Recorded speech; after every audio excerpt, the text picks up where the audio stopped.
সন্ত ৰামপাল গুৰু মহাৰাজ হৈছে এনে এজন মহাপুৰুষ যিজনে নিজৰ সত্য ভক্তি, তত্ত্বজ্ঞান, কৰোণা আৰু সেৱাৰ বলত সমাজত এক নতুন আদৰ্শ বলবৎ কৰিছে। সন্ত ৰামপাল গুৰু মহাৰাজৰ নেতৃত্বত তেওঁৰ সকলো সৎলোক আশ্ৰমে কৰা বিস্ময়কৰ সমাজ কল্যাণমূলক কামে সমাজখনক সোণালী ভৱিষ্যতৰ এক নতুন আশা দেখুৱাইছে। সন্ত ৰামপাল গুৰু মহাৰাজৰ পৰা নাম দীক্ষা গ্ৰহণ কৰাৰ পিছত লাখ লাখ লোকৰ কৰ্কট ৰোগ, এইডছ আদি দুৰাৰোগ্য ৰোগ নিৰাময় হ'ল। সন্তজনাৰ জ্ঞানৰ পৰা অনুপ্ৰাণিত হৈ তেওঁৰ অনুগামীসকলে লাখ লাখ ইউনিট ৰক্তদান কৰে। সন্তজনাই লাখ লাখ ভগ্নী কন্যাৰ যৌতুকমুক্ত বিয়াৰ আয়োজন কৰালে। সন্তজনাই লাখ লাখ মানুহক ড্ৰাগছ আসক্তিৰ পৰা মুক্ত কৰিলে। কোটি কোটি ধ্বংসপ্ৰাপ্ত পৰিয়াল শান্তিত লাগিল। সন্তজনাৰ আশ্ৰমত সমাৱেশৰ সময়ত বিনামূলীয়া চকুৰ চিকিৎসা আৰু দন্ত চিকিৎসাৰ ব্যৱস্থা কৰা হয়। সন্ত ৰামপাল গুৰু মহাৰাজৰ দ্বাৰা পৰিৱেশ সুৰক্ষাৰ উদ্দেশ্যে সময়ে সময়ে বৃহৎ পৰিসৰত বৃক্ষৰোপণ কৰা হয়। সন্তজনাই আৰ্তজনক তাৎক্ষণিক সকাহ দিবলৈ এম্বুলেন্স সেৱা আৰম্ভ কৰিছিল। সন্তজনাই তেওঁৰ অনুগামীসকলক তেওঁলোকৰ শৰীৰ দান কৰিবলৈ অনুপ্ৰাণিত কৰে, যাতে মানৱতাৰ সেৱা আৰু চিকিৎসা ক্ষেত্ৰত উন্নতি কৰিব পৰা যায়। সন্ত ৰামপাল গুৰু মহাৰাজৰ সকলো আশ্ৰমত প্ৰতিদিনে বিনামূলীয়া ধৰ্মভোজৰ আয়োজন কৰা হয়, য'ত প্ৰতিবাৰেই প্ৰতিটো জাতি, প্ৰতিটো ধৰ্মৰ মানুহে একেলগে বহি ভোজন কৰে।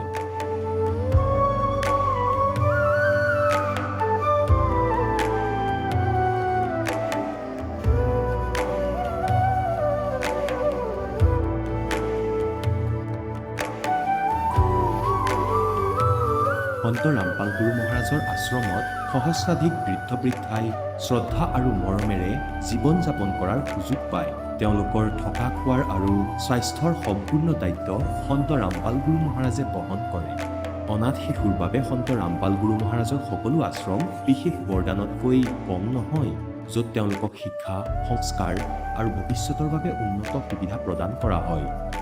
বানপানী, ভূমিকম্প বা মহামাৰী যিয়েই নহওক, সন্ত ৰামপাল গুৰু মহাৰাজ আৰু তেওঁৰ অনুগামীসকল সদায় আৰ্তজনৰ বাবে আগৰণুৱা হৈ থাকে।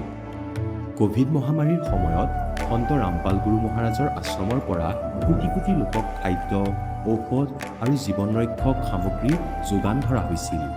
দুখীয়াক সকাহ কৰাই হওক বা যিকোনো শোষিত বা নিপীড়িত শ্ৰেণীৰ অধিকাৰ আৰু মৰ্যাদাৰ বাবে যুঁজ দিয়াই হওক, সন্ত ৰামপাল গুৰু মহাৰাজে সদায় তেওঁলোকৰ সকলো ন্যায্য দাবী চৰকাৰৰ ওচৰলৈ লৈ গৈছে আৰু তেওঁলোকক উপযুক্ত ন্যায় প্ৰদানৰ ক্ষেত্ৰত গুৰুত্বপূৰ্ণ ভূমিকা পালন কৰি আহিছে। সমাজত আধ্যাত্মিক আৰু সামাজিক মূল্যবোধৰ প্ৰতি সজাগতা অনাৰ প্ৰতিটো পদক্ষেপতে সন্ত ৰামপাল গুৰু মহাৰাজ মানৱতাৰ প্ৰকৃত সেৱক হিচাপে প্ৰমাণিত হৈছে। সন্ত ৰামপাল গুৰু মহাৰাজৰ জীৱনে আমাক শিকাইছে যে প্ৰকৃত সেৱা সেইটোহে যিটো নিস্বাৰ্থভাৱে কৰা হয়। আহক আমিও এই মহান সন্তজনৰ এই মহান সেৱাৰ কামত যোগ দিম আৰু সন্ত ৰামপাল গুৰু মহাৰাজৰ পৰা নাম দীক্ষা লৈ আমাৰ জীৱন ধন্য কৰি তোলোঁ।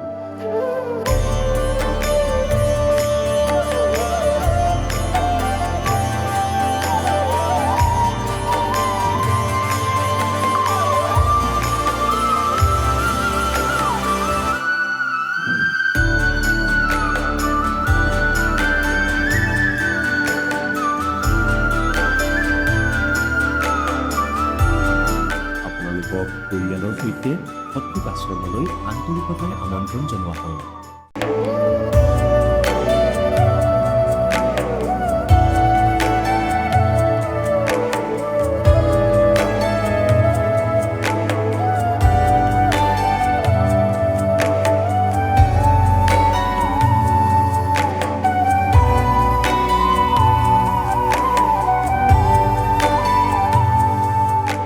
নমস্কাৰ। নমস্কাৰ ছাৰ। আপোনাৰ শুভ নামটো? মোৰ নাম চঞ্চল চৌধুৰী। আপুনি ক'ৰ পৰা আহিছে? মই বালিপৰা শোণিতপুৰ অসমৰ পৰা আহিছোঁ। আপুনি সন্ত ৰামপাল গুৰু মহাৰাজৰ পৰা নাম দীক্ষা কেতিয়া লৈছিল? মই সন্ত ৰামপালজী মহাৰাজৰ পৰা 12 ফেব্ৰুৱাৰী 2024 লৈছোঁ। সন্ত ৰামপাল গুৰু মহাৰাজৰ পৰা নাম দীক্ষা লোৱাৰ আগতে আপুনি কেনেধৰণৰ ভক্তি সাধনা কৰিছিল? আমি সন্ত ৰামপালজী মহাৰাজৰ নাম দীক্ষা নোলোৱাৰ আগতো এনে হিন্দু সমাজৰ যি দেৱী দেৱতা আমি ব্ৰহ্মা বিষ্ণু মহেশ দুৰ্গা পূজা আমি বেছি মানিছিলোঁ। আৰু সেই সাধনা আপুনি কেনেধৰণে কৰিছিল অলপ বুজাই কওকচোন। দুৰ্গা পূজাততো 10 দিন আমি ফাষ্টিং কৰোঁ, তাৰপিছত কলম কৰি পেলাই পূজা চূজা কৰোঁ, ঢেৰ মানিছিলোঁ তাত, সেইটো ডাঙৰ। আপুনি যিহেতু আপোনাৰ হিন্দু সমাজত প্ৰচলিত পৰম্পৰাগত ভক্তি সাধনা কৰি আছিল, তেনে ক্ষেত্ৰত আপুনি সন্ত ৰামপাল গুৰুমাজৰ শৰণলৈ কিয় আহিব লগা হ'ল? আমাৰ এইটো ডাঙৰ কথা, এইটো আমাৰ ভিন্দ আগতে লৈছিলে, দিল্লীত থাকে এইটো ভিন্দটো, দিল্লীত ভিন্দ লৈছিলে নামটো। তেতিয়া আমি যে মোৰ বাইদেউ ফোন কৰিছিলে, তেতিয়া কৈছে যে চাওঁ না ভিন্দই নামটো লৈ লৈছে সন্ত ৰামপালজী মহাৰাজৰ, আৰু মাছ মাংস একো আমাৰ বিজনেছটো মোৰ ভিন্দৰ ডিমৰ বিজনেছ আছিলে, সেইটো নকৰে, দোকান বন্ধ কৰি দিব কৈ আছে। এতিয়া পোৱালীবিলাকৰ পৰা আমি কৰিম, কষ্ট হৈ আছিলেতো, সেইকাৰণে আমিও ফোন কৰি পেলাই ভিন্দক কি ধমকি দিছিলোঁ যে আপুনি এইবিলাক নকৰিলে কেনেকুৱা পোৱালীহঁতক কেনেকুৱা পঢ়িব, কেনেকুৱা খাব, আপুনি কি কৰিলে? সেইটো একো নহয়, গুৰু ঢেৰ আছে ইণ্ডিয়াত, এনে ঢংগী গুৰু আছে, আপুনি কিয় এনেকুৱা কৰিলে? তেতিয়া আমাক যে ফোন কাটি দিয়ে, নকৰে, আমি কৰিলেও ৰিং কৰিলেও নুঠায়, সেয়েহে নকৰোঁ, পলাই যায় ঘৰৰ পৰা। বাইদেউক কাজিয়া কৰে, সি পলাই যায়। তাৰপিছত এদিন গ'লোঁ দিল্লীত, তাৰপিছত তাত অৱতৰণ দিৱস আছিলে, তেতিয়া আমাক লৈ গ'লে। তেতিয়া আমাৰ দিদিও লৈ ল'লে, আমাৰ বাইদেউ এজনী আছিলে যে, সিও লৈছে নাম, সিও জ্ঞান শুনি পেলাই লৈ ল'লে। তেতিয়া মোৰ বাইদেউক মই ক'লোঁ যে তইও লৈ ল'লি কিয়? এতিয়া কি কৰি খাই আছ তহঁতে? পৰমাত্মাই খুৱাব নহয় আমাক চিন্তা নাই, আমি ল'লোঁ, আমি সতলোক যাম, এনেকুৱা মোক কৈ আছে। মই ক'লোঁ কেনেকুৱা সতলোক যাবি? মই একো বুজা নাছিলোঁ। তাৰপিছত এদিন গ'লোঁ দিল্লী, তাত অৱতৰণ দিৱস আছিলে, তেতিয়া আশ্ৰমত লৈ গ'ল মোক। তেতিয়া লৈ গ'ল মোক, কেনেকুৱা লাগি আছে, আমি মন্দিৰত যাওঁতো আমি বেলেগ বেলেগ কেনেকুৱা পূজা কৰোঁ, আৰু তাত প্ৰথমবাৰ গ'লোঁ যে, তাৰপিছত মোক চাই পেলাই আৰু ভকতবিলাকে মোক আহি গ'লে বুজাবৰ কাৰণে, এনেকুৱা কথা তই লৈ ল, এনেকুৱা সেইটো এইটো ধৰ্ম নল'লে মক্ষ প্ৰাপ্ত নকৰিবি, কুকুৰ গাধা হৈ পেলাই ফুৰি থাকিবি। মই হাঁহোঁ, তেনেকুৱা হয় নেকি? মানুহেহে হ'ব, এনেকুৱা মই ভাবি আছোঁ। তেতিয়া সিহঁতে বুজাইছে, মই বুজিছোঁ, মই কৈছোঁ, সিহঁতে কৈ আছে কেতিয়া নাম ল'বি? লৈ ল, এতিয়া লৈ ল। নলওঁ, মই নলওঁ, মোৰ বিজনেছ মই শুকান মাছ বিক্ৰী কৰিম, মই কেনেকুৱা, মোৰোতো সৰু সৰু পোৱালি আছে দুটা, মই কেনেকুৱা চলাম? এনেকুৱা কৈ পেলাই মই লোৱা নাছোঁ, মই বুজিছোঁ জ্ঞানটো অলপ অলপ, ভালে লাগিছে। তাৰপিছত আহি গ'লোঁ অসমত, আকৌ এবাৰ 2-3 মাহ পিছত আকৌ গ'লোঁ। তাৰপিছত তাতো প্ৰকট দিৱস আছিলে। তাৰপিছত মোৰ ভিন্দই কৈছে, এটা বুক দিছে মোক, হিন্দু চাহেবান নেহি সমঝে গীতা বেদ পুৰাণ, এইটো বুক দিছে মোক, কৈছে পঢ়িবা, তাত গৈ পেলাই নিদিবা, আৰু অকল দোকানত গৈ বিজনেছ কৰি থাকা, সেইটো পঢ়িবা।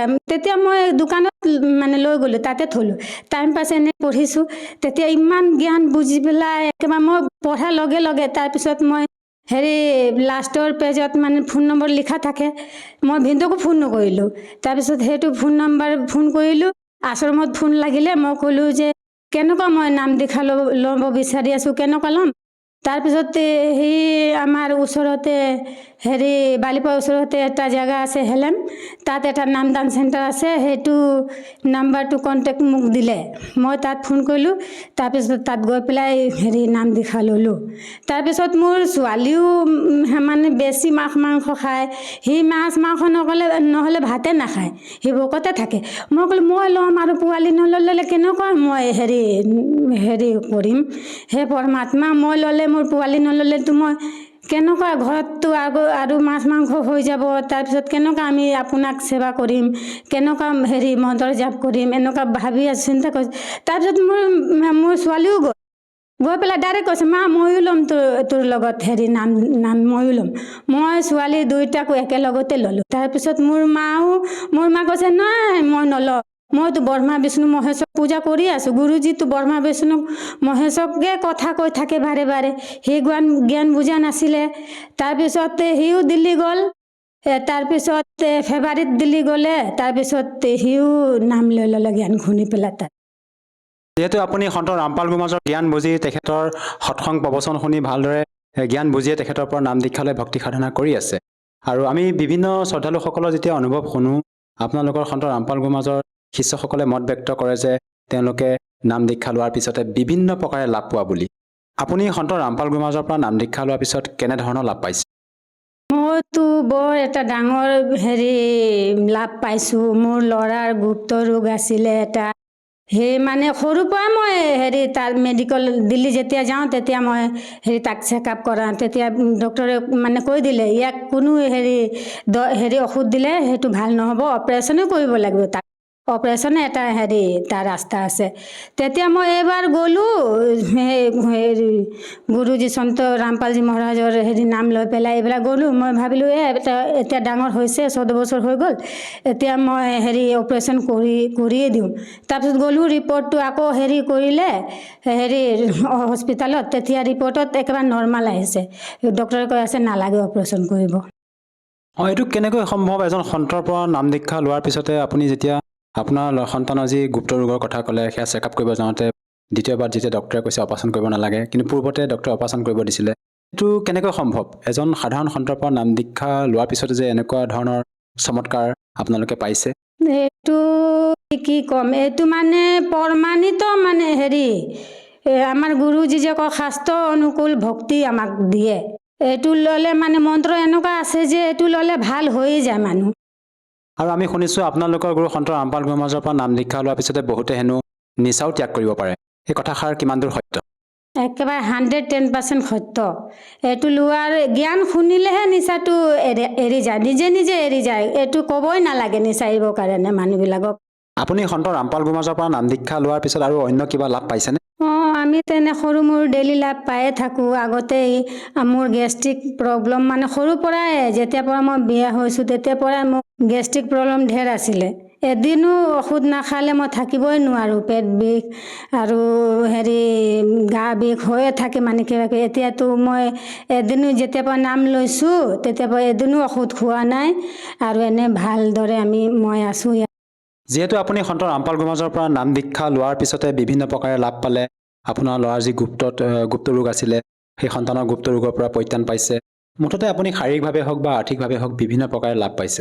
যিসকল দৰ্শকে আজি আপোনাক টিভি স্ক্ৰীণত প্ৰত্যক্ষ কৰি আছে, তেওঁলোকক আপুনি কি বাৰ্তা দিব বিচাৰে যাতে তেওঁলোকেও আপোনাৰ দৰে উপকৃত হ'ব পাৰে? মই সমাজত কি সন্দেশ দিম, মই যেনেকুৱা সুখিত হৈছোঁ এতিয়া আপোনালোকেও এনেকুৱা সুখিত হ'ব পাৰে। যেনেকুৱা এতিয়া মোৰ ল'ৰা 14 বছৰীয়া অপাৰেশ্যন হোৱা কথা ডক্টৰে কৈছিলে, এতিয়া নাম দীক্ষা লোৱাৰ পিছত মোৰ ল'ৰাটো ভাল হৈ গ'ল। যি মোৰ ছোৱালী এটা আছিলে, সি মাছ মাংস নাখালে, ভাতে নাখায়, এতিয়া সিও নাম দীক্ষা লৈ পেলাই আমি সুখিত হ'লোঁ। আমি চবে নাম দীক্ষা ল'লোঁ, আমি এতিয়া সুখিত আছোঁ। তেনেকুৱা আপোনালোকেও সুখিত হ'ব পাৰে। আমাৰ গুৰুজী সন্ত ৰামপালজী মহাৰাজৰ ওচৰত গৈ পেলাই জ্ঞান শুনি পেলাই নাম দীক্ষা ল'লে আপুনিও মোক্ষ প্ৰাপ্ত কৰিব পাৰিব। যদিহে কোনো লোকে সন্ত ৰামপাল গুৰুমহাৰাজৰ পৰা নাম দীক্ষা ল'ব বিচাৰে, সহজভাৱে কেনেকৈ ল'ব পাৰিব? এতিয়াতো চব মানুহৰ হাতে হাতে মোবাইল থাকে। সেইটো মোবাইলত সন্ত ৰামপালজী মহাৰাজ লিখিলে, চাৰ্চ কৰিলে মোবাইলত আহি যায় চচঙৰ তলত কণ্টেক্ট নাম্বাৰ থাকে। এইটো নাম্বাৰ যোগাযোগ কৰি পেলাই আপুনি নাম দীক্ষা ল'ব পাৰিব। ধন্যবাদ থাকিল।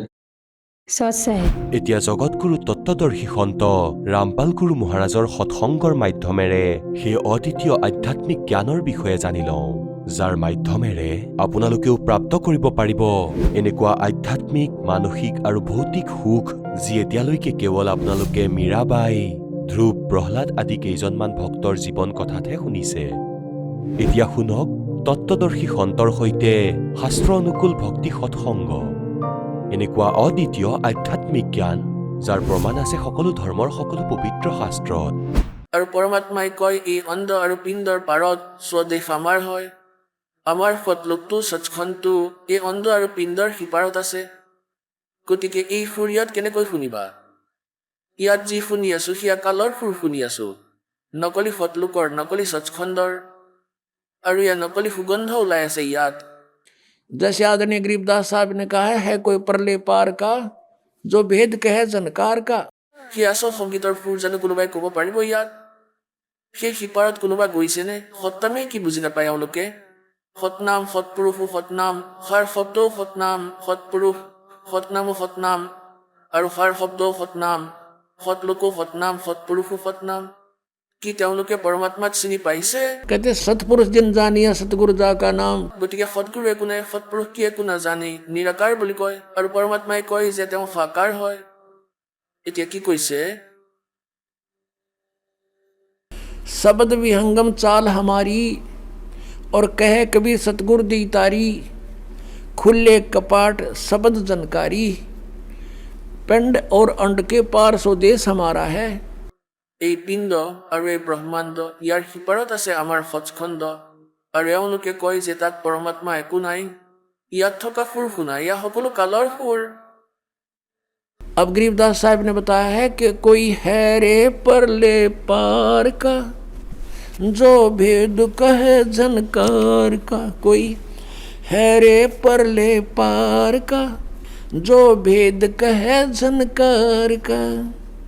वाह रही गोरख वाह रही दत्त, वाह रही दरु प्रहलाद अर्थ। বাৰ মানে এইফালে, ইয়াতে থাকি গ'লে এইফালে। বাৰ আৰু পাৰ মানে সিফালে। वाह रही गोरख वाह रही दत्त। গৌৰৱটো আপোনালোকে জানে, দত্ত দত্তাত্ৰেয়। আৰু ধুৰুহৰ প্ৰহ্লাদক কোৱা হয়। ইয়াতে আছে এই কালৰ জালতেই। वाह रही गोरख वाह रही दत्त, वाह रही दरु प्रहलाद अर्थ। वाह रही सुखदेव वाह रही व्यास, वाह रही पाराशर प्रकाश। वाह रही दुर्वा सादर वेश, वाह रही नारद सारद शेष। वाह रही भरतरी गोपी चंद, वाह रही सनक सनंदन बंद। বাৰ মানে এইফালে, ৱাৰ হি এইফালে। वाह रही ब्रह्मा वाह रही इंद्र, वाह रही सेंस कला गोविंद। 1000 কলাৰ ভগৱান কালু এইফালে আছে। वाह रही शिव शंकर जो शंभ, वाह रही धर्मराय आरंभ। এই তোমাৰ শিৱ শংকৰো এইফালে আছে, তোমাৰ শম্ভু আৰু ধৰ্মৰায়ো এইফালে আছে। वाह रही धर्मराय धरधीर, परम धाम पहुँचे कबीर। रग यदुसाम अथर वेद, परम धाम नहीं लहा वेद। এতিয়া চাৰিও বেদতে পৰম ধাম, সতধাম, সতলোক, ধুলোক এই সকলোৰে বৰ্ণনা আছে, যাৰ আধাৰত এই পৰমাত্মাক কোনেও পোৱা নাই। এই বেদো পৰমাত্মাই এই বেদতে দি ৰাখিছে। अलल पंख अगाध भेव, जैसे कुंज सुरती सेव। वार पार थे हाने था गरीबदास निर्गुण निगाह। এতিয়া গৰীবদাসজীয়ে কয়, গৰীবদাসজী মহাৰাজে পৰমাত্মাক পাইছিলে, যেনেকৈ আপোনালোকক ক'লো। সচখণ্ডলৈ লৈ গ'ল, পিছত আকৌ এৰি দিলে। তেওঁ চকুৰে দেখা দৃশ্য বৰ্ণনা কৰিছিলে, আৰু পৰমেশ্বৰে স্বয়ং কৈছে, अवधू अवगत से चल आया, कोई मेरा भेद मरहम ना पाया। ना मेरा जन्म ना गर्भ बसेरा, बालक हो दिखलाया। काशी नगर जल कमल पडेरा, तहाँ जुलाए न पाया। मात पिता मेरे कुछ नाही, ना मेरे घर दासी। जुल्हे का सुत आन कहाया, जगत करे मेरी आसी। 5 तत्व का धड़ नहीं मेरे, मैं जानू ज्ञान अपारा। सतस्वरूपी नाम साहिब का ओहे नाम हमारा। अदर दीप गगन गुफा में ता निज वस्तु सारा। तेरा ज्योत स्वरूपी अलख निरंजन, धरता ध्यान हमारा। हाड चाम लहू ना मेरे, कोई जाने सतनाम उपासी। तारण तरण अभय पद दाता, मैं हूँ कबीर अविनाशी। এতিয়া কি কৈছে ভগৱানে? স্বয়ং আহি কৈছে, অৱধূ গোৰখনাথৰ লগত কথা হ'ল পৰমাত্মাৰ, আৰু তেওঁক সিদ্ধিটো ফেইল কৰাই দিছিলে, তেওঁৰ সিদ্ধি নিষ্ক্ৰিয় কৰি দিছিলে, জ্ঞানেৰে পৰিচিত কৰাইছিলে। তেতিয়া তেওঁ বুজিলে। তেতিয়া তেওঁ সুধিলে যে তুমি কোন হয়, ক'ৰ পৰা আহিছা? তেতিয়া স্বয়ং কৈছে যে অৱধূ অবিগতৰ পৰা আহিলোঁ। অবিগত যি স্থানক কোনেও নেজানে, পৰমাত্মা কবীৰজীৰ বাহিৰে, সেই সচখণ্ড সতলোকৰ পৰা। और मेरा भेद मर्म नहीं पाया, ना मेरा जन्म ना गर्भ बसेरा। मैं बालक बने दिखलाया। বালক হৈ প্ৰপট হলো। और काशी नगर जल कमल पडेरा, तहाँ जुलाहे न पाया। मात पिता मेरे कुछ नाही, ना मेरे घर दासी। मात पिता मेरे कुछ नहीं। মোৰ মা দেউতা নাই, মোৰ জন্ম হোৱা নাই, আৰু না মই কোনো স্ত্ৰী গ্ৰহণ কৰিছিলোঁ। মোৰ ঘৰত দাসী পত্নী নাই। जुल्हे का सुत आण कहाया जगत करे मेरी हंसी। মোক ঠাট্টা কৰি আছিলে ধানক ধানক বুলি কয় যে আগতে এই পুণ্যাত্মাসকলৰ লগত মোৰ কিবা কথা বতৰা হৈছিলে, যি কাৰণে মই তেওঁলোকৰ ঘৰত বালক ৰূপত আহিছোঁ। 5 तत्व का धड़ नहीं मेरा। যজুৰ্বেদ অধ্যায় নম্বৰ 40 মন্ত্ৰ নম্বৰ 8 কৈছে যে শুক্ৰম অকায়ম সে পৰিয়াগাত, অৰ্থাৎ সকলোতকৈ প্ৰথমে পূৰ্ণৰূপেৰে সশৰীৰে অৰ্থাৎ সমৰ্থ সশৰীৰৰ পৰমাত্মা হয় সকলোতকৈ প্ৰথমে। और शुक्रम अकायम अवर्णम असनाविरम अपाप विदम। কবিৰ মনীষী স্বয়ম্ভু পৰিভূ। এতিয়া ইয়াত অজ্ঞানীসকলে এই অকায়ম শব্দৰে পৰমাত্মাক নিৰাকাৰ সিদ্ধ কৰিবলৈ চেষ্টা কৰিলে, কিন্তু এই শুক্ৰম অকায়ম অসনাবিৰম কিয় লিখিছে? আকৌ পিছত স্বয়ম্ভু ক'লে নিৰাকাৰ যদি স্বয়ম্ভু লিখাৰ কি আৱশ্যকতা আছিল? আৰু অকায়ম হ'লে অকায়ম লিখি দিলে হয়। শুক্ৰম অকায়ম অসনাবিৰম অবৰ্ণম।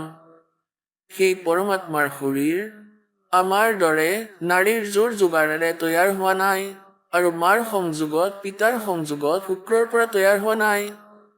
শুক্ৰম অকায়ম শুক্ৰৰ পৰা তৈয়াৰ হোৱা শৰীৰ নহয়। শিৰাও নাই সেই পৰমাত্মাৰ শৰীৰত। শৰীৰ আমাৰ দৰে এটা তত্বৰ পৰা বনা, পোহৰৰ পৰা। আৰু তেওঁ কোন হয়? কবিৰ মনীষী। তেওঁ কবিৰ পৰমাত্মা হয়। মনীষী মানে মহাবিদ্বান তত্ত্বদৰ্শী সন্ত, মনীষী তত্ত্বদৰ্শী সন্ত। কবিৰ যি স্বয়ম্ভু, স্বয়ং প্ৰকট হয়। যদি স্বয়ং প্ৰকট হয় নিৰাকাৰ কেনেকৈ হ'ল? স্বয়ম্ভু লিখা আছে। পৰিভূ সকলোতকৈ প্ৰথমে প্ৰকট হোৱা পুৰুষ, সেয়া পৰমাত্মা হয়। নিজৰ বাণী জ্ঞান দিবলৈ ইয়াত প্ৰকট হয়। এতিয়া ইয়াত কি কয়? अदर द्वीप गगन गुफा में ता निज वस्तु सारा। গোৰখনাথক কৈ আছে ভগৱানে, तेरा ज्योत स्वरूपी अलख निरंजन धरता ध्यान हमारा। কিয়নো এই আপোনালোকে দেখিছে নাথ পন্থৰ সকলে নিৰঞ্জন আমাৰ গাঁৱত আছিল, নাথৰ ডেৰা এতিয়াও আছে। সেই বাবা আহে আৰু কয় অলোক নিৰঞ্জন। আমিনো ক'ত জানিছিলো যে কালক লৈ আহিছিলে? এতিয়াহে গম পাইছো। তেওঁ কালৰ নাম লয় অলোক নিৰঞ্জন, এতিয়াহে গম পাইছো। গতিকে তেওঁ অলোক নিৰঞ্জনক সুপ্ৰিম পাৱাৰ বুলি মানি আছে। परमात्मा कहते हैं तेरा ज्योत स्वरूपी अलख निरंजन धरता ध्यान हमारा। हाड चाम लहू ना मेरा शरीर हाड चाम से नहीं है। और कोई जाने सतनाम उपासी। অৰ্থাৎ মোৰ সৈতে পৰিচিত ব্যক্তিয়েহে, সেই সৎনামৰ জপ কৰোতাসকলেহে মোক চিনিব পাৰিব। और तारण तरण अभय पद दाता मैं हूँ कबीर अविनाशी। এতিয়া পুণ্যাত্মাসকল,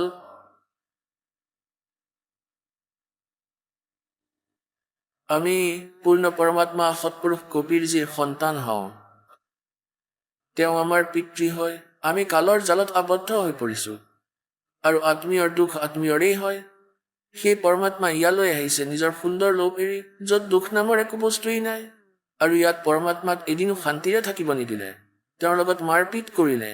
ঘৰে ঘৰে গ'ল, গাঁৱে গাঁৱে গ'ল, নগৰে নগৰে গৈ ঢোল পিটিলে, ক'ৰবাত গৈ থিয় হৈ নিজেই ক'বলৈ ধৰিলে, বাণী শুনাব ধৰিলে, নিজৰ অমৃত বাণী শুনাব ধৰিলে। বহুতো ব্যক্তি একত্ৰিত হৈ যায়, পৰমাত্মাৰ শিষ্য হৈ যায়। এই জ্ঞানক বুজালে, তেওঁৰ দুখ দূৰ কৰিলে। আৰু আমাক ইমান অজ্ঞানতাৰে ভৰাই দিলে এই কালৰ দূতে, আমি ভগৱানক চিনি পাব নোৱাৰিলো। পৰমেশ্বৰে কয় যে चारों युग में संत पुकारे कूक कहा हम हेल रे। हीरे माणिक मोती बरसे ये जग सुगता ढेल रे। কবিৰ পৰমাত্মাই কয়, মই চাৰিওটা যুগতে আহিছো, সন্তক বুজাইছো, ভাল আত্মাবোৰে মোৰ লগত পৰিচিত হৈছে আৰু এই তত্ত্ব জ্ঞানৰ ঢোল পিটিছে। चारों युग में संत पुकारे कूक कहा हम हेल रे। और ये हीरे माणिक मोती बरसे ये जग सुगता ढेल रे। তত্ত্ব জ্ঞান ৰূপী অমৃত আৰু মুকুতা বৰষাইছো, হীৰা লাল পন্না বৰষাইছো, সৎ সাধনাৰূপী আৰু এই শাস্ত্ৰ বিৰুদ্ধ সাধনা আৰু এই অজ্ঞানৰূপী জ্ঞানক গ্ৰহণ কৰি মাটি লদা লৈ ফুৰিছে। এতিয়া গৰীবদাস চাহেবজীয়ে কৈছে, अनंत कोट ब्रह्मंड का एक रति नहीं भारे, सतगुरु पुरुष कबीरे हैं ये कुल के सिरजनहारे। सतगुरु पुरुष कबीरे हैं ये चारों युग परवाने, झूठे गुरुआ मर गए ये हो गए भूत मसान। এতিয়া আপোনালোকে শিৱদয়ালজীৰ দফা দেখিছে, ভূত হৈ নিজৰ খ্ৰীষ্ট ভক্তিত প্ৰৱেশ কৰিছে। গতিকে পৰমাত্মা গৰীবদাস চাহেবে কৈছেই যে নকলি গুৰুবোৰ মৰি ভূত হৈ পৰিছে, তেওঁলোকৰ অনুগামীসকল ক'ত যাব ভাবি লওক ভক্তসকল। मोती मुक्ता दर्शत नाही ये जग है सब अंदरे, दिखत के तो नैन चश्म इनका फेरा मोतिया बंदरे। এওঁলোক পৰমধনী, এওঁলোকে চকু মুদি বহি থাকে। ভক্তসকলে ভাবে যে এওঁ ভগৱানক পালে আৰু কয় যে এনেকৈ চকুকেইটা ওপৰলৈ কৰি ওপৰলৈ চাই এতিয়া চকু সলাই চোৱা বা নসলোৱাকেই চোৱা। ঋষি মহৰ্ষিসকলে এইবোৰ বহুত বিচাৰি থৈছে, কমল বেলেগ বেলেগ বুলিও কৈ ৰাখিছে, তথাপিও কৈছে ভগৱান নিৰাকাৰ। এনেকুৱাই থিয়ৰী ৰাধা স্বামী ধন ধন সদগুৰু জয় গুৰুদেৱসকলৰ নিৰাকাৰ বুলি কয়। আৰু পৰমাত্মা শৰীৰ মনুষ্য সদৃশ হয় আৰু তেওঁৰ এডাল লোমৰ গুৰিত কোটি সূৰ্য মিলাই দিয়া, কোটি চন্দ্ৰ মিলাই দিয়া, ইমান শোভা নিৰাকাৰ কেনেকৈ হ'ল? গতিকে এতিয়া ভগৱানে কয়, समझा है तो सिर धर पाओ, बहुर नहीं रे ऐसा दाओ। বুজি পাইছে যদি অতি শীঘ্ৰে আহি যোৱা সতলোক আশ্ৰম বৰবালালৈ, সিহঁতৰ পৰা আঁতৰি যোৱা। बोलो सतगुरुदेव की जय।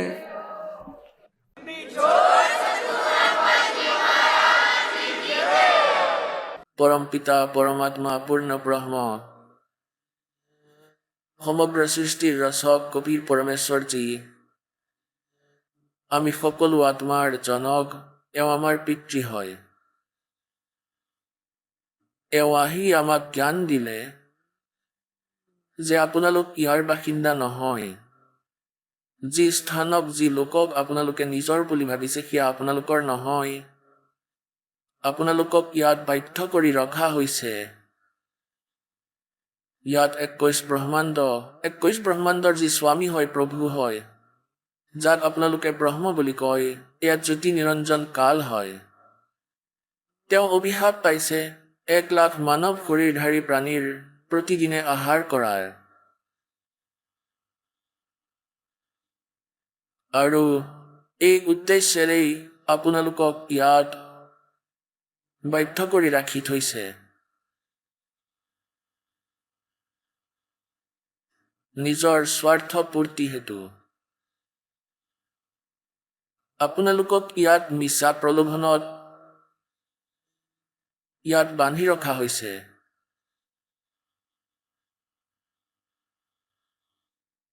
আৰু জন্ম আৰু মৃত্যুৰ ইয়াৰ বিধান বনাই আপোনালোকক সেই পিহনাতে পিহি আছে। পুণ্যাত্মাসকল, আত্মীয়ৰ কাৰণে আত্মীয়ইহে দুখী হয়। ইয়াত আপোনালোকে দেখিছে যে কিমান দুৰ্দশা প্ৰত্যেক প্ৰাণীৰ। কাৰোবাৰ কিবা কষ্ট, কাৰোবাৰ কিবা কষ্ট। মনুষ্য জীৱন প্ৰাপ্ত প্ৰাণীবোৰৰ এই অৱস্থা। অন্য যোনিৰসকলৰ কি অৱস্থা হ'ব? যেনেকৈ কুকুৰৰ শৰীৰত, গাধৰ শৰীৰত, পশু পক্ষীৰ শৰীৰত কিমান দুখী হয় এই প্ৰাণী। আৰু মনুষ্য জীৱনতো কি অৱস্থা প্ৰত্যেক প্ৰাণীৰ। কোনো প্ৰাণী সুখী নহয়। এই দুখক আমি সুখ বুলি মানি লৈছো। এই দুখৰ মাজত অলপো সান্তনা পালেই আমি তাকেই সুখ বুলি মানি লওঁ। সেইবাবেই পৰমাত্মা কবিৰ দেৱজী, কবিৰ চাহেবজীয়ে কয় যে झूठे सुख को सुख है ये मान रहा मनमोद, ये सकल चबीना काल का कुछ मुख में कुछ गोद। পৰমাত্মাই কয় যে সকলোৱেই কালৰ আহাৰ হয়। এই 21 ব্ৰহ্মাণ্ডত আপোনালোকক উৎপন্ন কৰা হৈছে। নিজৰ পুতৰ পূৰণৰ বাবে এইবোৰ কৰা হৈছে। আপোনালোক তেওঁৰ আহাৰ যেনেকৈ কচাইয়ে ছাগলী পোহে, তেওঁৰ উদ্দেশ্য কি হয় সেই ছাগলীবিলাকক পালন কৰাৰ? নিজৰ উপাৰ্জন আৰু স্বয়ং ভোগ কৰা।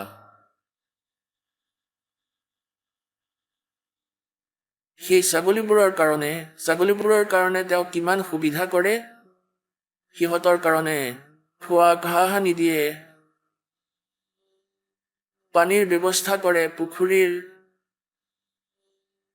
ওপৰত চালি লগাই দিয়ে, জুপুৰি বনাই দিয়ে গৰম ঠাণ্ডাৰ পৰা বচাবলৈ। সেই সুবিধাবোৰক দেখি এই ছাগলীবোৰে এইটো ভাবে যে আমাৰ মালিক বহুত দয়ালু হয়, এওঁ আমাক বহুত সুবিধা দি ৰাখিছে। আৰু যি সময়ত সেই কচাই সিহঁতৰ মালিক সেই ছাগলীবোৰৰ স্থানলৈ আহে, তেতিয়া ছাগলীয়ে তেওঁক নিজৰ এজন ভদ্ৰ পুৰুষ বুলি ভাবি, নিজৰ সঁচা মালিক ভাবি তেওঁক মৰম কৰে, তেওঁৰ ওচৰলৈ আহে। কোনোটোৱেতো এনেকৈ ভৰি উঠাই তেওঁক মৰম দিব বিচাৰে, বুকুত সাবটি ধৰিব বিচাৰে ছাগলীয়ে। কোনোবাই আকৌ চেলেকে জিভাৰে মৰম দেখুৱাবৰ বাবে। আৰু তেওঁ চাই এনেকৈ হাত লগাই, সিহঁতে তেওঁক চেলেকে মৰম কৰে। আৰু তেওঁ চাই কিমান মাংস হৈ গ'ল ইয়াৰ, কিমান কিলো হৈছে ইয়াৰ, কিমান টকাত বিক্ৰী হ'ব। আৰু ছাগলীবোৰে ভাবে যে ই আমাক মৰম কৰি আছে, সিহঁতে তেওঁক মৰম কৰে। এই সুবিধাবোৰ যেতিয়া দেখে ছাগলীবোৰে ভাবে যে এওঁ বহুত সৎ মানুহ হয়। আৰু পিছত যেতিয়া ক'ৰবাৰ পৰা অৰ্ডাৰ আহে 10-20 ছাগলীৰ, সেই সময়ত এইটো নাচাই যে কাৰ ল'ৰা মৰিব, কাৰ ছোৱালী মৰিব, কাৰ মাক মৰিব বা ভাই মৰিব, তেওঁতো লাখুটি লৈ খেদি যায়। লাগিলে কাৰোবাৰ ল'ৰা আহক বা ছোৱালী আহক বা মাক আহক বা ভাই বা ভনী, আৰু তেওঁ গৈ সিহঁতক কাটি পেলায়। গতিকে পুণ্যাত্মাসকল, পৰমাত্মা কবিৰজীয়ে কৈছে যে ধৰ্মদাস তেওঁৰ এজন পৰমাত্মা, এজন শ্ৰেষ্ঠ আত্মা, ভাল আত্মা। তেওঁৰ ভক্ত হ'ল, যিজনক পৰমাত্মাই আহি লগ কৰিছিলে। এটা বিধান আছে পৰমাত্মাৰ, পৰমেশ্বৰৰ, যিটো বেদতো বৰ্ণিত আছে। আৰু তেওঁ এনেকুৱা লীলা কৰেই, আৰু বেদে ভগৱানৰেই গুণগান কৰে। বেদত লিখা আছে যে সেই পৰমাত্মা ওপৰৰ যিলোকৰ তৃতীয় পৃষ্ঠত, তৃতীয় লোকত বিৰাজমান আছে, তৃতীয় মুক্তিধামত থাকে, তাৰ পৰা গতি কৰি তললৈ আহে, শ্ৰেষ্ঠ আত্মাবোৰক লগ কৰে আৰু তেওঁলোকক জ্ঞান দিয়ে, যথাৰ্থ জ্ঞান দিয়ে। সেই উদ্দেশ্যেৰেই পৰমাত্মাই ধৰ্মদাস চাহেবজীক আহি লগ কৰিছিলে। এজন খুবেই ভাল আত্মা পৰমাত্মাক বিচাৰি ঘূৰি ফুৰিছিলে। পৰমাত্মাই আহি তেওঁক লগ কৰিলে। তেতিয়া তেওঁক ক'লে যে ধৰ্মদাস, যাক তুমি পূজা কৰি আছা তেওঁ কাল হয়। গীতাজীৰ অধ্যায় নম্বৰ 11 শ্লোক নম্বৰ 32ত স্বয়ং কয় যে মই কাল হয়, সকলোকে খাবলৈ আহিছোঁ। আৰু তুমি তথাপিও তেওঁৰেই পূজা কৰি আছা, সৰ্পক গাখীৰ পান কৰাই আছা। পিছত পৰমাত্মাই ক'লে যে ধৰ্মদাস, যেনেকৈ আপুনি দেখি আছে যে ইয়াত কিমান সুবিধা দি ৰাখিছে কাল ভগৱানে, কিমান ডাঙৰ পৃথিৱী, ইয়াত কিমান ভাল মেৱে লাগি আছে, মেৱা, কাজু, খিচমিচ, ফল লাগি আছে, আপেল, কমলা আৰু কনক, ঘেঁহু, বুট, বাজৰা, মাকৈ। আকৌ কেতিয়াবা বৰষুণ আহি যায়, ঝৰ্ণা বৈ আছে, নদী বৈ আছে, মাটিৰ তলত শীতল পানী, মিঠা পানী ভৰি আছে। এই সুবিধাসমূহ চোৱা, শীতল বায়ু বৈ আছে, সূৰ্য উদয় আৰু অস্ত হৈ আছে। এই সুবিধাসমূহক দেখিলে এনেকুৱা লাগে যে কিমান ভাল সুবিধা আমাক ভগৱানে দি ৰাখিছে। গতিকে এই দৃষ্টিকোণৰ পৰা চালে এনেকুৱা লাগে যে কিমান দয়ালু হয় ভগৱান, যিয়ে আমাক ইমান সুবিধা দি ৰাখিছে, কিমান ধ্যান দি ৰাখিছে আমাৰ প্ৰত্যেক ব্যৱস্থা কিমান ভালদৰে আমাক দিছে, কিমান ভাল ব্যৱস্থা কৰি ৰাখিছে, সকলো সুবিধা প্ৰদান কৰিছে। কিন্তু সেই সময়ত আমি পাহৰি যাওঁ যে কাৰোবাৰ পুত্ৰ মৰিলে, কাৰোবাৰ ছোৱালী মৰিলে, এক্সিডেণ্টত সম্পূৰ্ণ পৰিয়ালটো দুৰ্ঘটনাগ্ৰস্ত হৈ শেষ হৈ যায়। তেতিয়া ক'ত গ'ল তেওঁৰ দয়ালুতা? সেই সময়ত আমি অলপো মনত নেপেলাওঁ যে ভগৱানেও ইমান অত্যাচাৰ কৰিব পাৰেনে? কাৰণ আমি এনেকুৱা লোকত আছো, এই বেয়া লোকত থাকি আছো ইয়াত, য'ত সদায় থাকিব এই জন্ম আৰু মৃত্যু, এনে ঘটনা সদায় থাকিব। সেইকাৰণে পৰমাত্মাই কৈছে যে আৰু এটা স্থান আছে, সতলোক, সচখণ্ড। সেই সতলোকলৈ গ'লে তোমালোকৰ সকলো সমস্যাৰ নিবাৰণ হ'ব, সকলো সমস্যা সমাধান হ'ব। यहाँ परमात्मा कहते हैं कि मैं रोवत हूँ सृष्टि को और सृष्टि रोए मोहे, गरीबदास इस वियोग को समझ नहीं सकता कोई। পৰমাত্মাই নিজৰ লীলা কৰে, ভাল আত্মাবোৰক লগ কৰে, তেওঁলোকক জ্ঞান দিয়ে। সেই আত্মাবোৰৰ ভিতৰৰে আদৰণীয় গৰীবদাস চাহেবজী, গাঁও চুৰাণী, জিলা জজ্জল, হাৰিয়ানাৰ। আৰু তেওঁ ভগৱানক পালে, সতলোকলৈ লৈ গ'ল, সচখণ্ড দেখালে, সকলো ব্যৱস্থা দেখুৱালে, ব্ৰহ্মা বিষ্ণু মহেশ্বৰৰ লোক দেখুৱালে, ধৰ্মৰাজৰ স্থান দেখুৱালে। আৰু য'ত প্ৰাণীয়ে নৰকত দুখ পাই আছিলে সেই স্থান দেখুৱালে। ইয়াৰ নকলি স্বৰ্গ, মহাস্বৰ্গ দেখুৱালে। ইয়াত নকলি কনষ্ট্ৰাকশ্যন কৰি ৰাখিছে, এই কালে নিজৰ শক্তিৰে কৰি ৰাখিছে। নকলি সতলোক, অলখলোক, অগমলোক, অনামী লোক, নকলি ব্ৰহ্মলোকো বনাই ৰাখিছে, সেয়াও দেখুৱালে। আৰু য'ত বহি 1 লাখ মানৱ শৰীৰধাৰী প্ৰাণীক তেওঁ আহাৰ কৰে, সেয়াও দেখুৱালে। পিছত নিজৰ সতলোক দেখুৱালে, সচখণ্ড দেখুৱালে। আৰু তাত পৰমাত্মাক দেখি, সকলো ব্যৱস্থাক বুজি সন্ত গৰীবদাস চাহেবজী খুব আনন্দিত হ'ল। পিছত পৰমেশ্বৰে তেওঁক উভতাই পঠিয়ালে শৰীৰলৈ। সেই সময়ত গৰীবদাস চাহেবজীৰ শৰীৰৰ অন্ত্যেষ্টি কৰাৰ ব্যৱস্থা কৰিছিলে। মৃত বুলি জানিছিলে, কাৰণ আত্মাক পৰমাত্মাই উলিয়াই লৈ গৈছিলে, চিতাৰ ওপৰত ৰাখি দিছিলে। যেতিয়া পৰমেশ্বৰে পঠাই দিলে, তেতিয়া চিতাতেই লৰচৰ হ'ল, তললৈ নামি আহিল। উঠি গৈ পৰমাত্মাৰ নিজ চকুৰে দেখা সেই ব্যৱস্থাৰ গুণগান কৰিবলৈ ধৰিলে নিজৰ অমৃত বাণীত। পৰমেশ্বৰ কবীৰজীয়ে গৰীবদাস চাহেবজীৰ আত্মাত, অন্তঃকৰণত এই জ্ঞান ভৰাই দিছিলে, যিটো তেওঁ পিছত কৈছিলে। तो यहाँ बताया है कि मैं रोवत हूँ सृष्टि को। गरीबदास जी बता रहे हैं कबीर भगवान ऐसे बोला, और तुम रोवत हो मोहे, सृष्टि रोवे मोहे, गरीबदास इस वियोग को समझ नहीं सकता कोई। মই তোমাকে বিচাৰি ঘূৰি আছো, কবিৰ পৰমেশ্বৰজীয়ে কয়, আৰু তুমি মোক চিনি নাপাই এই কালৰ দূতবোৰৰ লগত লাগি আছা, এই কালৰ ভগৱানবোৰৰ লগতেই লাগি আছা, আৰু মোক চিনি পোৱা নাই। আৰু তোমালোকে মোক বিচাৰি আছা, কিন্তু মোৰ ওচৰলৈ নাহি তোমালোকে এই কালৰ এই অৱতাৰবোৰৰ লগতেই লাগি আছা, কিয়নো তোমালোকৰ জ্ঞান নাই। এতিয়া মই জ্ঞান দিবলৈ আহিছো, এতিয়া তুমি শুনা নাই। এতিয়া পৰমাত্মাই কি কৈছে? मानुष जन्म दुर्लभ है, मिले न बारंबार, तरवर से पत्ता टूट गिरे वो बहोर न लगता डार।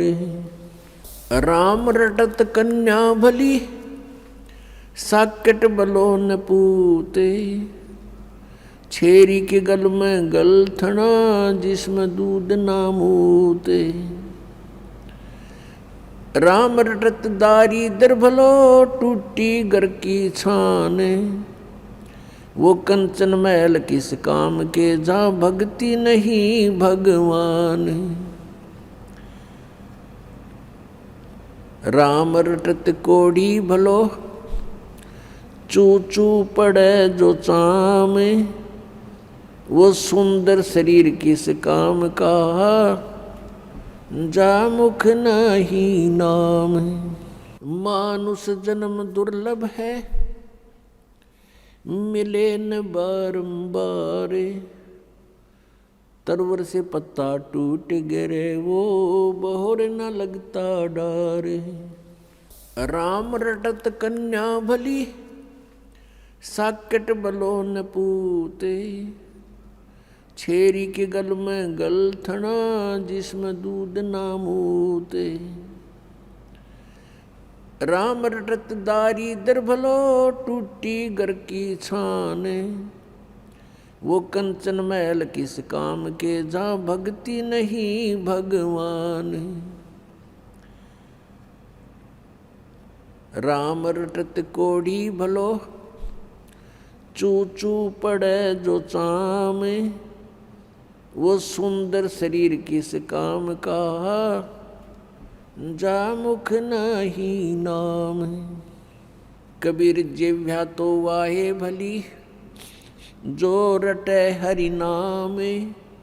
नहीं तो काट फेंक दियो, ये मुख में भलो ना चाम। এতিয়া আপোনালোকে শুনিলে জগতগুৰু তত্ত্বদৰ্শী সন্ত ৰামপাল গুৰু মহাৰাজৰ মংগল প্ৰবচন। আহক এতিয়া শুনো ভগতসকলৰ অনুভৱ, যিসকলে সন্ত ৰামপাল গুৰু মহাৰাজৰ প্ৰমাণিত জ্ঞানৰ পৰা প্ৰভাৱিত হৈ নাম দীক্ষা লৈ বহুতো লাভ প্ৰাপ্ত কৰিলে। নমস্কাৰ। সৎ চাহেব ছাৰ, কি নাম আপোনাৰ? মোৰ নাম মঞ্জু বৰ্মা হয়। মঞ্জু, আপুনি ক'ৰ পৰা আহিছে? মই গাঁও তহৰা, জিলা ৰায়পুৰ, ছত্তীশগড়ৰ। সন্ত ৰামপালদেৱ মহাৰাজৰ পৰা নাম দীক্ষা আপুনি কেতিয়া ল'লে? মই 9/9/18 সন্ত ৰামপালদেৱ মহাৰাজৰ পৰা নাম উপদেশ লৈছিলোঁ। সন্ত ৰামপালদেৱ মহাৰাজৰ পৰা নাম দীক্ষা লোৱাৰ আগতে আপুনি কি ভক্তি সাধনা কৰিছিল? সন্ত ৰামপালদেৱ মহাৰাজৰ পৰা নাম দীক্ষা লোৱাৰ আগতে মই সৰুৰ পৰাই সন্ত আচাৰাম বাপুৰ পৰাই নাম দীক্ষা, সৰস্বতী মন্ত্ৰৰ নাম দীক্ষা লৈছিলোঁ আৰু জপ কৰিছিলোঁ। আৰু তাৰ পাছত যেতিয়া ডাঙৰ হ'লোঁ, ক্লাছ 6লৈ গ'লোঁ, তাৰ পিছৰ পৰাই মই নৱৰাত্ৰিৰ উপবাস আৰম্ভ কৰিলোঁ। তাৰপিছত মই 2টা নৱৰাত্ৰি পালিছিলোঁ। তাৰপিছত মই আৰু ডাঙৰ হ'লোঁ। তাৰপিছত মোক ক'লে যে ঘৰত যি সমস্যাৰ সৃষ্টি হয়, সেয়া উপবাস খাটিলে ঠিক হৈ যাব। তাৰপিছত মই আন ব্ৰতবোৰ ৰাখিবলৈ আৰম্ভ কৰিলোঁ। তাৰপিছত মোক কোনোবা এজন মহাৰাজে ক'লে, যদি তুমি 12 মাহেই আঘানৰ উপবাস ৰাখা, তেতিয়া বৃহস্পতি ভগৱানে সকলো ঠিক কৰি দিয়ে। তাৰপিছত মই বৃহস্পতিবাৰৰ ব্ৰত ৰখা আৰম্ভ কৰি দিছিলোঁ। ছাৰ, তাৰ পাছত কি বুলি কয়, মোৰ বিয়া হ'ল আৰু মোৰ বিয়াও গায়ত্ৰীৰ লগত জড়িত পৰিয়ালৰ লগত হ'ল। গতিকে গাঁৱত আমাৰ গায়ত্ৰী পৰিয়ালৰ যি যজ্ঞ হয়, সেয়া 108 কুণ্ডি এনেকুৱা কিবা যজ্ঞ হয়। তাত মই যজ্ঞত যাবলৈ ল'লোঁ। তাতো মই গায়ত্ৰী মন্ত্ৰৰ পৰা নাম লৈছিলোঁ। তাৰপিছত মই তাত পূজা ভক্তি কৰিবলৈ আৰম্ভ কৰিছিলোঁ। আৰু মোৰ ভক্তি এনেকুৱা আছিল ছাৰ যে যেতিয়ালৈকে মই দুৰ্গা চালিচাৰ পাঠ নকৰিছিলোঁ, তেতিয়ালৈকে মোৰ টোপনি নাহিছিল। যেতিয়া মই দুৰ্গা চালিচাৰ পাঠ কৰিছিলোঁ, তেতিয়াহে মোৰ টোপনি আহিছিলে। তেন্তে কি কাৰণে আপুনি সন্ত ৰামপালদেৱ মহাৰাজৰ শৰণলৈ আহিল? সন্ত ৰামপালদেৱ মহাৰাজৰ জীৱনৰ সুগম পথ কিতাপখন বহুত ভাল ছাৰ। সেইখন মই এদিনতে পঢ়ি পেলালোঁ। সেইখন পঢ়াৰ পিছত মোৰ মনত যি ল'ৰা ছোৱালীৰ ভেদাভেদ আছিল, একেবাৰে আঁতৰি গ'ল। তাৰপিছত ছাৰ কি বুলি কয়, মোৰ যে দ্বিতীয়টো সন্তান হৈছিলে, তাৰ গা এমাহলৈকেহে ভালে আছিলে।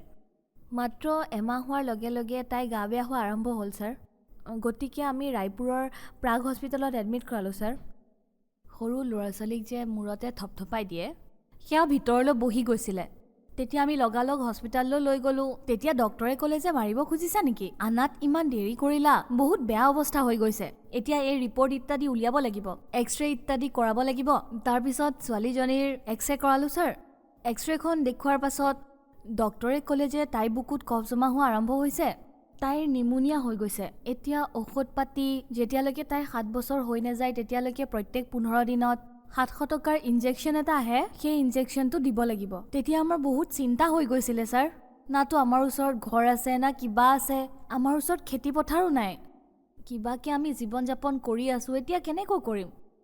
তথাপিও আমি কৰি আছিলোঁ ছাৰ, ইনজেকশ্যন ইত্যাদি।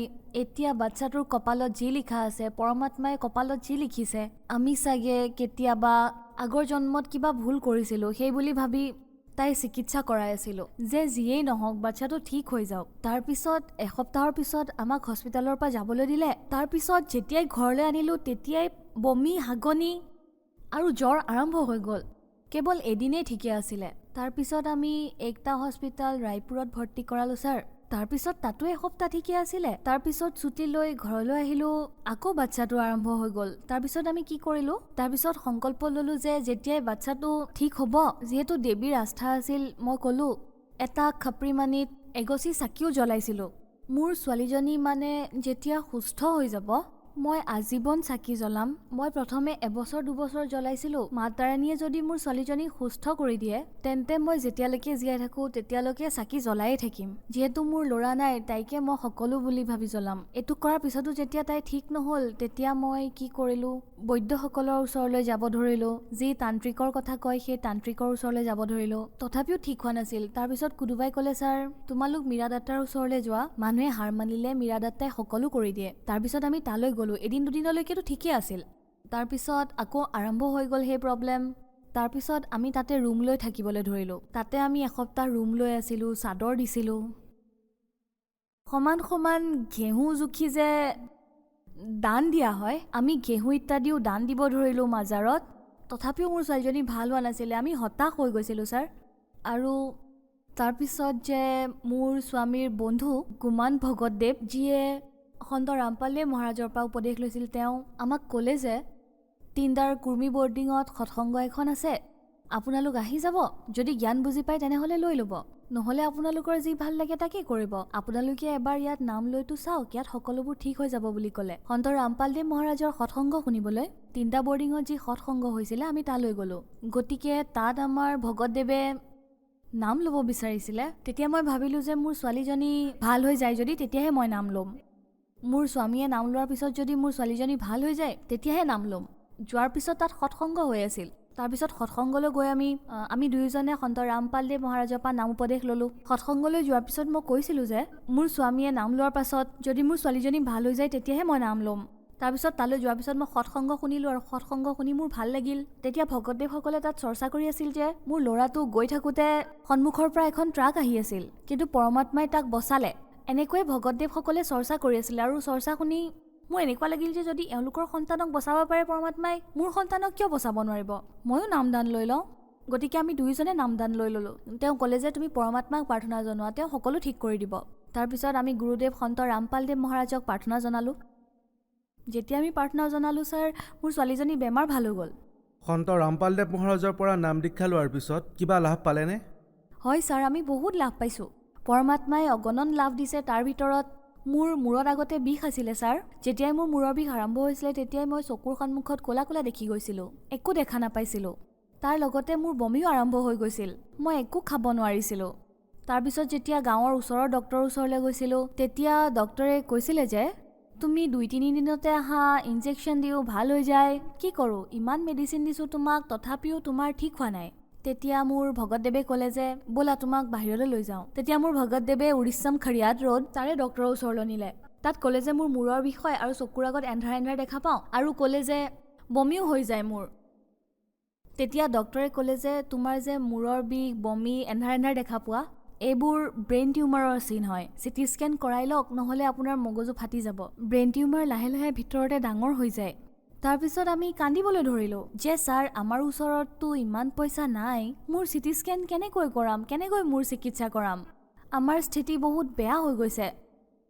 তেওঁ যেতিয়া ক'লে মোৰ মূৰত ব্ৰেইন টিউমাৰ আছে, তেতিয়া মই আৰু ভগতদেৱে চিন্তা কৰিবলৈ ধৰিলোঁ যে আমাৰ ওচৰতো ইমান পইচা নাই যে চিটি স্কেন কেনেকৈ কৰাম আৰু চিকিৎসা কেনেকৈ কৰাম। সদগুৰু সন্ত ৰামপালদেৱ মহাৰাজৰ শৰণলৈ অহাৰ পিছত পৰমাত্মাক প্ৰাৰ্থনা জনালোঁ, আৰু তেতিয়াই তেওঁৰ আদেশ আহিল যে কবিৰ পৰমাত্মাই দয়া কৰিব আপোনাক, আপুনি ভক্তিৰ মৰ্যাদাত থাকক আৰু ভক্তি কৰক। তাৰপিছত মোৰ মূৰৰ বিষ ভাল হৈ গ'ল। ছাৰ, যি কাৰণে আমি নাম লৈছিলোঁ মোৰ ছোৱালীজনী, গতিকে তাইৰ পৰমাত্মা সন্ত ৰামপালদেৱ মহাৰাজক প্ৰাৰ্থনা জনোৱাৰ পাছত তাইৰ নিমুনিয়া আছিল, সেয়া ভাল হ'ল। গতিকে পৰমাত্মাৰ দয়াত আমাৰ যি ডাঙৰ খৰচ আছিলে, আমি যে গোটেই জীৱনটো ইনজেকশ্যন দিব লাগিব বুলি কৈছিলে, 7 বছৰলৈকে আৰু খোৱা বোৱাও বাছি দিবলগীয়া হৈছিল, তাৰ পৰা পৰমাত্মাই আমাক মুক্তি দিলে। এতিয়া মোৰ ছোৱালীজনীয়ে নাম উপদেশ লৈছে, তাইৰ 4 বছৰ হৈছে, তাইও পৰমাত্মাৰ ভক্তি কৰিব ধৰিছে। আমি চিকিৎসা কৰাওঁতে আমাৰ বহুত ধাৰ হৈ গৈছিলে। গতিকে মোৰ ভগতদেৱে 2 লাখ টকা বেংকৰ পৰা লোন লৈছিলে। যেতিয়া বেমাৰ হ'ল, তেতিয়া আমাৰ 50,000 টকা খৰচ হ'ল, হাতত 1.5 লাখ টকা বাকী আছিলে। তাৰপিছত কি হ'ল, আমি যেতিয়া পৰমাত্মাৰ শৰণলৈ আহিলোঁ, আমি বেংকৰ ঋণ মৰাৰ কথা ভাবিলোঁ। আমি যেতিয়া বেংকলৈ গ'লোঁ তেতিয়া ছাৰ বেংকৰ মেনেজাৰে ক'লে যে আপোনালোকৰ যি পে' ফিজ আৰু যি সুত আছে সেয়া মিলাই আপোনালোকৰ পইচা 2 লাখ হৈ গ'ল বুলি ক'লে। তাৰপিছত তাতে মোৰ ভগতদেৱ, যি মোৰ স্বামী আৰু আমি দুয়োটাই পৰমাত্মাক সন্ত ৰামপালদেৱ মহাৰাজক প্ৰাৰ্থনা জনালোঁ যে হে মালিক, আমি এতিয়া আৰু একো কৰিব নোৱাৰোঁ, যি কৰিব এতিয়া আপুনিয়ে কৰিব পাৰিব। আমাৰ আৰ্থিক আমদানি আপুনি জানে, আপুনি দিব পাৰিব দাতা, আপুনি যি কৰিব ভালেই কৰিব। যেতিয়া আমি প্ৰাৰ্থনা কৰিলোঁ ছাৰ, বেংক মেনেজাৰে ক'লে যে যিহেতু আপোনালোকৰ ইমান সমস্যা হৈছে বুলি কৈছে, বেংক মেনেজাৰৰ ওচৰত ইমানখিনি পাৱাৰ থাকে যে আপোনালোকৰ পইচা আধা কৰাব পাৰিম। পৰমাত্মা সন্ত ৰামপালদেৱ মহাৰাজৰ দয়াত আমাৰ যি 2 লাখ টকাৰ লোন আছিলে সেয়া 1 লাখহে দিবলগীয়া হ'ল। এইটো এটা লাভ হ'ল। তাৰপিছত ছাৰ আমাৰ ওচৰত ঘৰ নাছিলে। আমাৰ যি ঘৰ আছিল সেয়া ভঙা চিঙা আছিল। এনেকুৱা স্থিতি আছিল যে গাঁৱৰ সকলোৱে হাঁহে যে ছালখন ভাঙি গ'লেও লগাব নোৱাৰে, ঘৰ ক'ৰ পৰা বনাব। যেতিয়া আমি মালিকক প্ৰাৰ্থনা জনাইছিলোঁ পৰমাত্মা সন্ত ৰামপালদেৱ মহাৰাজক যে পৰমাত্মা, আমাৰ ওচৰত ঘৰ নাই, আমি কেনেকৈ থাকিম, আমাক ঘৰ বনাবলৈ দিয়ক, তেতিয়া পৰমাত্মাই ক'লে পুত্ৰ ভক্তি কৰা, পৰমাত্মাই সকলো কৰিব। পৰমাত্মাৰ দয়াত আমাৰ গাঁৱত বহুতো বিবাদ আছিল আমাৰ মাটিক লৈ, তথাপিও আমি মাটিখিনি পালোঁ। তাৰপিছত ঘৰৰ কাম আমি আৰম্ভ কৰি দিলোঁ, বস্তু পেলোৱাৰ ছাৰ। মোৰ ওচৰত কাম কৰা মানুহক দিবলৈ পইচা নাছিলে, 3000 টকা। তেতিয়া মই প্ৰাৰ্থনা জনালোঁ ছাৰ, দিনটো মই প্ৰাৰ্থনা কৰি থাকোঁ যে পৰমাত্মা, গধূলি মই কি দিমনো, গধূলিতো পইচা খুজিব। ঘৰৰ আলমাৰীত ছাৰ মই বস্তুবোৰ ৰাখিছিলোঁ, ৰেচন পাতি। যেতিয়া মই গধূলি তাৰ পৰা বস্তু উলিয়াবলৈ গ'লোঁ, সেই বস্তুৰ মাজত পৰমাত্মাই 3000 টকা থৈ গৈছিলে ছাৰ। এইদৰে পৰমাত্মাই মোক আৰ্থিক লাভ দিছিলে ছাৰ। আৰু আন এটা লাভ এইটো হ'ল ছাৰ, যি মোৰ মা আছে, যেতিয়া মই জন্ম হোৱা নাছিলোঁ তেতিয়াৰ পৰাই মোৰ মায়ে ইয়াতে যে ফেক্টৰীবোৰ আছে, টুথপেষ্টৰ ফেক্টৰীবোৰ, তাতে কাম কৰিবলৈ গৈছিলে। তেওঁ নিচা কৰিছিলে। তেতিয়া মই কৈছিলোঁ যে মা, এইবোৰ এৰি দিয়ক, গুৰুদেৱে মানা কৰিছে, এইবোৰ বেয়া কথা। মায়ে কৈছিলে নহ'ব পুত্ৰী। তেতিয়া মই ক'লোঁ যে আমাৰ পৰম পূজ্য ৰামপালদেৱ মহাৰাজৰ নাম লোৱাৰ পাছত নিচা আৰু বেমাৰ সকলোবোৰ ঠিক হৈ যায়। আমি যিহেতু ইমান বিপদৰ পৰা বাচিছোঁ, আপুনি কিয় নাবাচিব। মোৰ মায়ে যেতিয়াই নাম ল'লে ভগতদেৱ, তেতিয়া তেওঁ নিচা কৰিব এৰি দিলে। তেওঁ পাহৰিয়ে গ'ল যে তেওঁ যে কেতিয়াবা নিচা কৰিছিল। আৰু এটা লাভ হ'ল যে আমাৰ প্ৰেত বাধা আছিলে ঘৰত। আৰু আমাৰ ঘৰত যদি পইচা ৰাখোঁ, আলমাৰীত যদি অলপো পইচা ৰাখোঁ, সেয়া চুৰ হৈ গৈছিলে, নিজে নোহোৱা হৈছিলে, সোণ ৰূপো নোহোৱা হৈ গৈছিলে। তান্ত্ৰিকৰ ওচৰলৈ যাওঁতে তেওঁলোকে কৈছিলে যে আপোনালোকৰ ঘৰত বিৰা এৰি দিছে, তাইকো আপোনাৰ দৰে দেখি। যেতিয়াই তুমি তান্ত্ৰিকৰ ওচৰলৈ যাবলৈ ওলাই যোৱা তেতিয়া তোমাৰ শাহুমাই তোমাকে দেখে। সেইবাবে আমাৰ ঘৰত শাহু বোৱাৰীৰ মাজত বহুত কাজিয়া আছিলে। শাহুমাই কৈছিলে যে পইচা আৰু গহনা তুমি চুৰ কৰিছা। মই তেতিয়া কৈছিলোঁ যে ছাৰ, এজনী মহিলাৰ বাবে স্বামী আৰু সন্তানতকৈ মূল্যৱান একোৱে নাথাকে। মই নিজৰ ল'ৰা ছোৱালী আৰু স্বামীৰ কসম খাই কৈছোঁ, মোৰ স্বামী জীয়াই থাকিলে যিমান পইচা উপাৰ্জন কৰি আনে মোকে দিব, গতিকে মই চুৰ কৰিনো কি কৰিম। এই বুলি কৈ মই বহুত কান্দিছিলোঁ। সেইবাবে বহুত কাজিয়া হৈছিলে ঘৰত। তান্ত্ৰিকে কৈছিলে যে আপোনালোকে যেতিয়া কাজিয়া কৰে সেয়া আপোনালোকৰ ঘৰত যি প্ৰেত আছে তাৰ ভোজন। যেতিয়াই তুমি কাজিয়া কৰা সেয়া বাঢ়ি যায়। তেতিয়া তান্ত্ৰিকে ক'লে যে মই 10,000 ল'ম আৰু আপোনালোকৰ ঘৰৰ পৰা উলিয়াই দিম। তেতিয়া ক'লোঁ যে ঠিক আছে, উলিয়াই দিয়ক। তেতিয়া তেওঁ ছাৰ ৰাতি আহিলে, উলিয়ালে, ক'লে যে সেয়া আপোনালোকৰ ঘৰত বহুত আগৰ পৰাই আছিলে, যেতিয়া বিয়া হৈছিলে 3 মাহৰ পৰাই আছিল। ইয়ে আপোনাক সমস্যা দি আছিলে, ইয়ে আপোনাৰ শৰীৰতো অশান্তি দি আছিলে। মোৰ যে ডাঙৰ ছোৱালী, তাইৰো মূৰত প্ৰেত বাধাৰ কাৰণে সমস্যা হৈ আছিল। ভগতদেৱৰ মূৰতো সেই প্ৰেতেই সমস্যা দি আছিল। মোৰ মূৰতো যেন মোৰ মূৰটো পাক খাই গৈছে, এনে বিষ আছিল ছাৰ।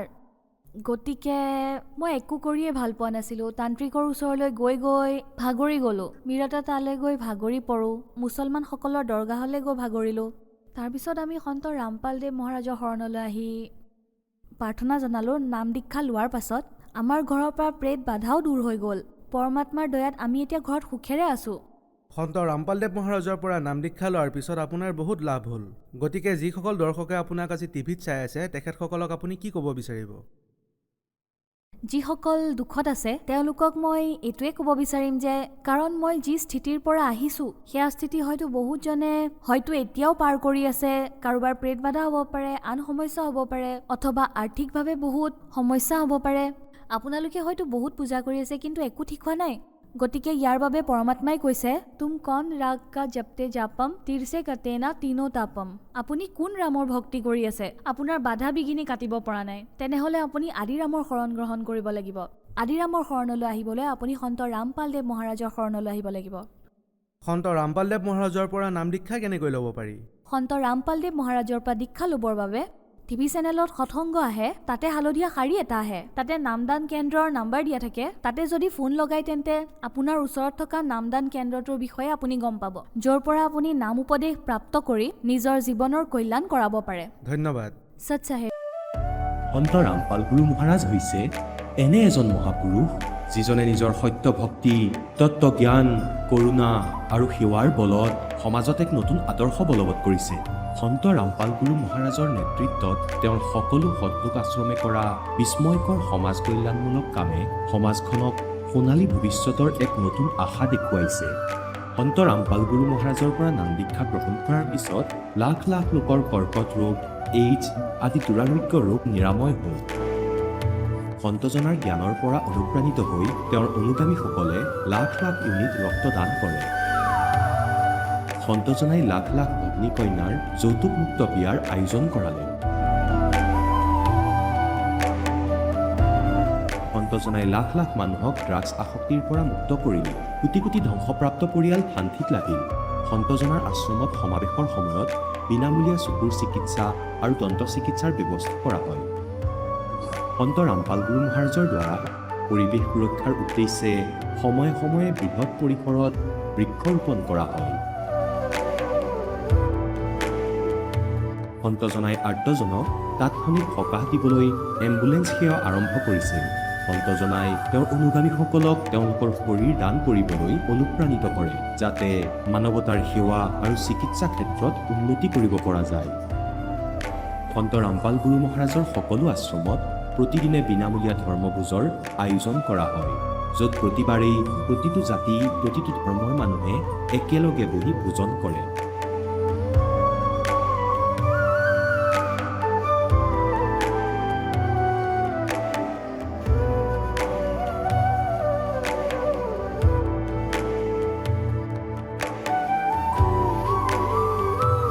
সন্ত ৰামপাল গুৰু মহাৰাজৰ আশ্ৰমত সহস্ৰাধিক বৃদ্ধ বৃদ্ধাই শ্ৰদ্ধা আৰু মৰমেৰে জীৱন যাপন কৰাৰ সুযোগ পায়। তেওঁলোকৰ থকা খোৱাৰ আৰু স্বাস্থ্যৰ সম্পূৰ্ণ দায়িত্ব সন্ত ৰামপাল গুৰু মহাৰাজে বহন কৰে। অনাথ শিশুৰ বাবে সন্ত ৰামপাল গুৰু মহাৰাজৰ সকলো আশ্ৰম বিশেষ বৰদানতকৈ কম নহয়, য'ত তেওঁলোকক শিক্ষা, সংস্কাৰ আৰু ভৱিষ্যতৰ বাবে উন্নত সুবিধা প্ৰদান কৰা হয়। বানপানী, ভূমিকম্প বা মহামাৰী যিয়েই নহওক, সন্ত ৰামপাল গুৰু মহাৰাজ আৰু তেওঁৰ অনুগামীসকল সদায় আৰ্তজনৰ বাবে আগৰণুৱা হৈ থাকে। কোভিড মহামাৰীৰ সময়ত সন্ত ৰামপাল গুৰু মহাৰাজৰ আশ্ৰমৰ পৰা কোটি কোটি লোকক খাদ্য, ঔষধ আৰু জীৱন ৰক্ষক সামগ্ৰী যোগান ধৰা হৈছিল। দুখীয়াক সকাহ কৰাই হওক বা যিকোনো শোষিত বা নিপীড়িত শ্ৰেণীৰ অধিকাৰ আৰু মৰ্যাদাৰ বাবে যুঁজ দিয়াই হওক, সন্ত ৰামপাল গুৰু মহাৰাজে সদায় তেওঁলোকৰ সকলো ন্যায্য দাবী চৰকাৰৰ ওচৰলৈ লৈ গৈছে আৰু তেওঁলোকক উপযুক্ত ন্যায় প্ৰদানৰ ক্ষেত্ৰত গুৰুত্বপূৰ্ণ ভূমিকা পালন কৰি আহিছে। সমাজত আধ্যাত্মিক আৰু সামাজিক মূল্যবোধৰ প্ৰতি সজাগতা অনাৰ প্ৰতিটো পদক্ষেপতে সন্ত ৰামপাল গুৰু মহাৰাজ মানৱতাৰ প্ৰকৃত সেৱক হিচাপে প্ৰমাণিত হৈছে। সন্ত ৰামপাল গুৰু মহাৰাজৰ জীৱনে আমাক শিকাইছে যে প্ৰকৃত সেৱা সেইটোহে যিটো নিস্বাৰ্থভাৱে কৰা হয়। আহক আমিও এই মহান সন্তজনৰ এই মহান সেৱাৰ কামত যোগ দিওঁ আৰু সন্ত ৰামপাল গুৰু মহাৰাজৰ পৰা নাম দীক্ষা লৈ আমাৰ জীৱন ধন্য কৰি তোলোঁ।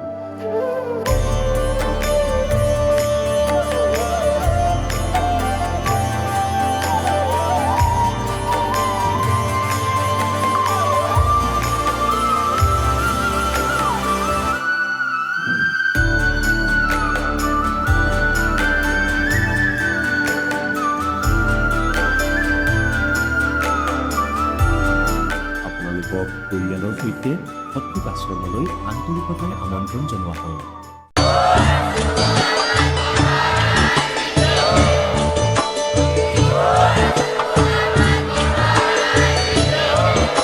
আপুনি শুনি আছিলে জগতগুৰু তত্ত্বদৰ্শী সন্ত ৰামপাল গুৰু মহাৰাজৰ মংগল প্ৰবচন। অধিক জানিবৰ বাবে ভিজিট কৰক www.jagatgururampalji.org। সন্ত ৰামপাল গুৰু মহাৰাজৰ শুভ আশীৰ্বাদত সমগ্ৰ বিশ্বতে 500তকৈ অধিক নাম দীক্ষা কেন্দ্ৰ আছে, য'ত সন্ত ৰামপাল গুৰু মহাৰাজৰ দ্বাৰা বিনামূলীয়াকৈ নাম দীক্ষা দি থকা হৈছে। আপোনাৰ ওচৰৰ নাম দীক্ষা কেন্দ্ৰৰ ঠিকনা জানিবলৈ সম্পৰ্ক কৰক 7082208528